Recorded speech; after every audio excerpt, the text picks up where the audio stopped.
What's up, guys? It's Dave here with NerdWork Network, also moderator of Computer Enthusiast Master Race on Facebook. If you haven't already, check us out, give us a follow, we'd really appreciate it. Going 60,000 members, is that 60? 70,000 members strong. So, you know, community that big, engagement is always at a high, and if you've got any issues or if you just want to show off your awesome build, it's a great opportunity and a great forum to do so. I cut myself. We're not going to dwell on that too much. It's really just superficial. So if you see it, you see it. If not, whatever. Today we're going to be looking at delidding the Intel i9 9900K. It's a pretty straightforward procedure. If you've delidded processors in the past, it's virtually the same procedure.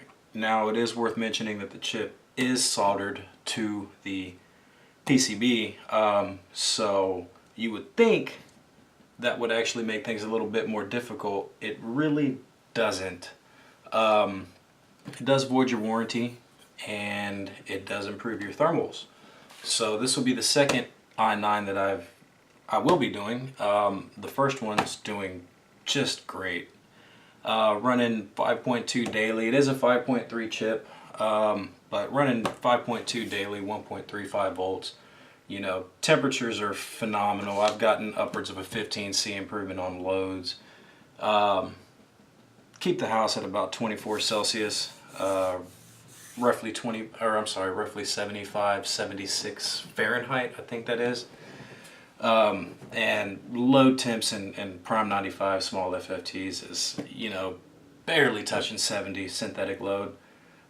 Gaming, you know, which is primarily what my system is for, I'm barely in the 60s, so it's a huge upgrade considering the chip was touching 90C, and that is on a custom loop, you know, a couple 360 rads, things like that. So whether or not it's worth it to delid the chip to you is, well, entirely up to you. As for the enthusiasts out there with these chips, I'm sure a lot of you guys have thought about it, so we're going to be diving into that today.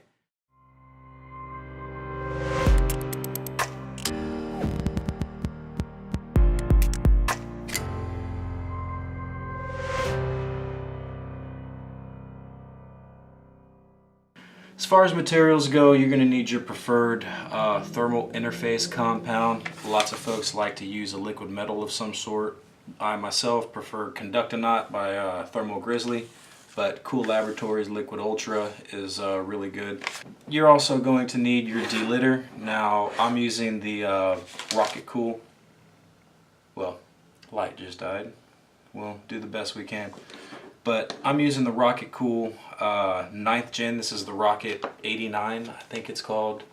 You can't use a 8th gen or a Rocket Cool 88 for doing the i9, just because the PCB that the i9 is on is slightly thicker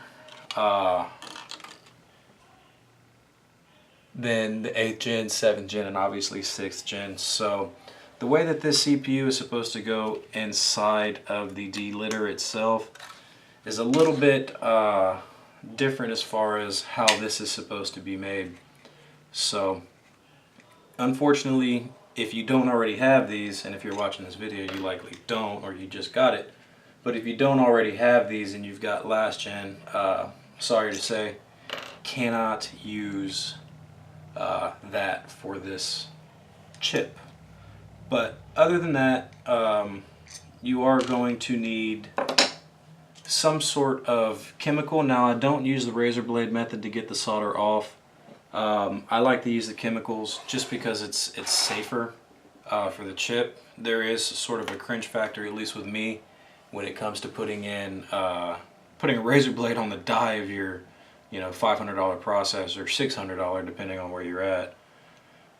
So this is Quicksilver. It's really great stuff. I got mine obviously from the Rocket Cool website. I did get the 10 application package. It came with 2 of these guys. So, you know, depending on how many you plan on doing, or if you just want insurance, this is what the 10 package looks like, or the 10 CPU package looks like. Other than that, you are going to need some sort of metal polish. Now what that does, after you do the Quicksilver, there's going to be a film. And we'll get into all of that later on in the video, but there's going to be a film left on the die of your CPU. You want to get that off. You want to get the bare die exposed, you know, just for increased thermal performance. So you've got Quicksilver, Flitz, obviously alcohol, and that should about do it. It goes without saying you're going to need, you know, lots of paper towels and things like that. Balls of steel maybe. But yeah, moving on. The delid process is pretty straightforward. Just like your motherboard, there's going to be a triangle indicator that sort of tells you how to position the chip inside of the delitter. So take the triangle on your CPU, line it up with the triangle on your delitter. Alright, one little interesting side note back to what I was saying about the thicker PCB. I don't know if you can see it. See if I can get.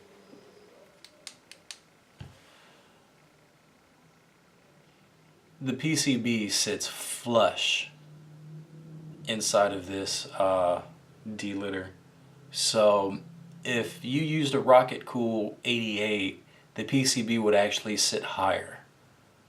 And what would happen is whenever you go to push the spudger in,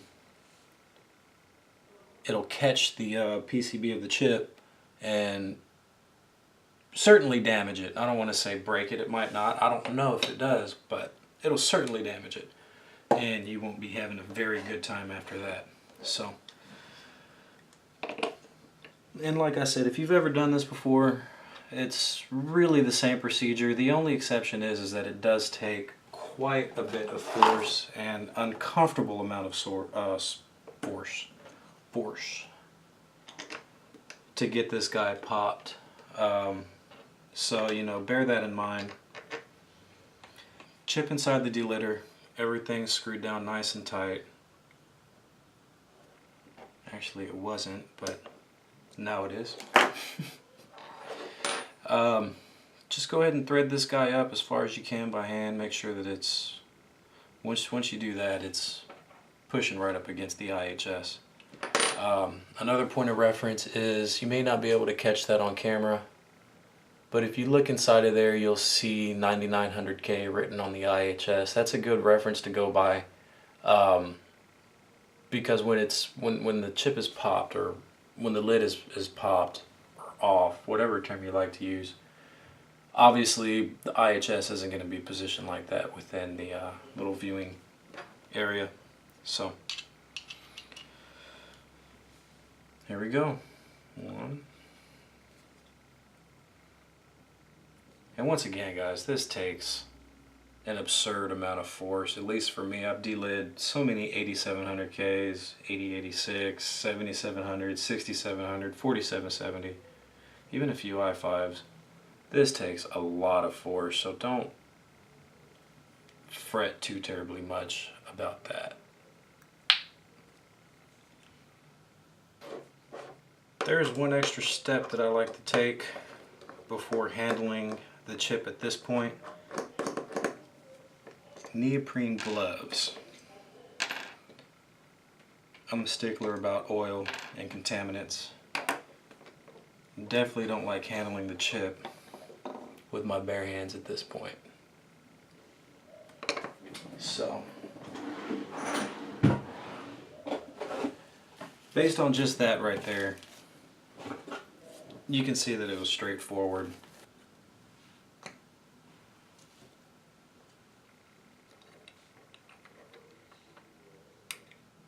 A little bit of silicone stuck on there. Underside of the IHS. It's a really soft solder. You can actually scrape it with your fingernail.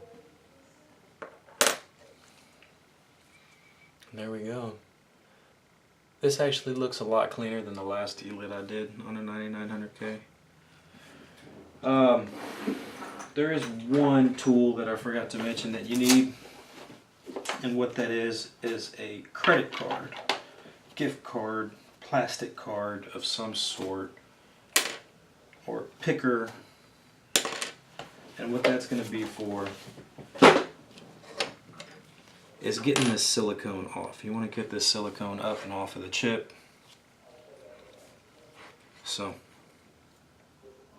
you can use a little bit of force on this part. Alright, moving along. Got my tape. It doesn't have to be fancy tape, guys. If you got Scotch tape, use Scotch tape. If you got masking tape, although I would advise against duct tape. It might leave some residue. But anyways, get right up on that die. As close as you can to that die. Alright? Alright. Now we're good to go on the, I was going to say flits, on the Quicksilver. So, I hope this is enough. I really want to save that other vial.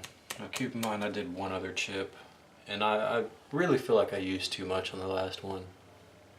But that's how much we have left in this one. I've got a whole new one in case we need it. Shouldn't. Really shouldn't. Oh. Make sure you guys got a Q-tip or something similar, because once the Quicksilver is on there, you want to let it sit obviously for a little while, but you also want to agitate it periodically to sort of motivate it to pick up the solder. So here we go. Oh, unfortunately, dealing with the syringe a little bit more forgiving, because if you have an accident like what I just did, you can easily pick it back up by pulling up on the plunger. Alright, we're going to let that sit for about a minute. The way that you know this is working is when you go to agitate it, you're going to see sort of a change of color. Now, I don't know if you guys can see, but right here where I've got the Q-tip, you see how it's nice and shiny and clear. That area has not been agitated, so there's still plenty of solder under there. However, on this side, you can see that little change in color. That's actually the solder. Well, some of it. So, that's how you know it's working. And when you agitate it, you'll feel it grabbing at your Q-tip. Solder's kind of sharp when it's dried up. Alright. I've agitated the entire die area.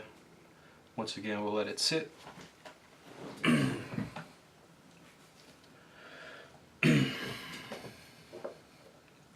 And don't forget that if you are going to be reusing your lid, that this procedure has to be repeated for the lid.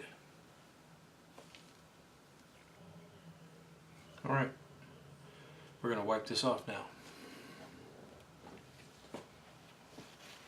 See what we got. Now obviously, if not all of it is off, you can easily just apply more.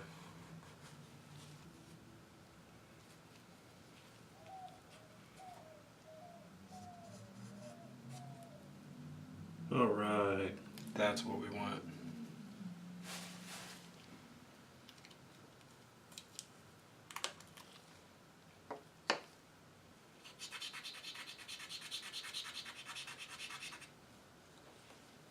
Time to polish.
Alright guys,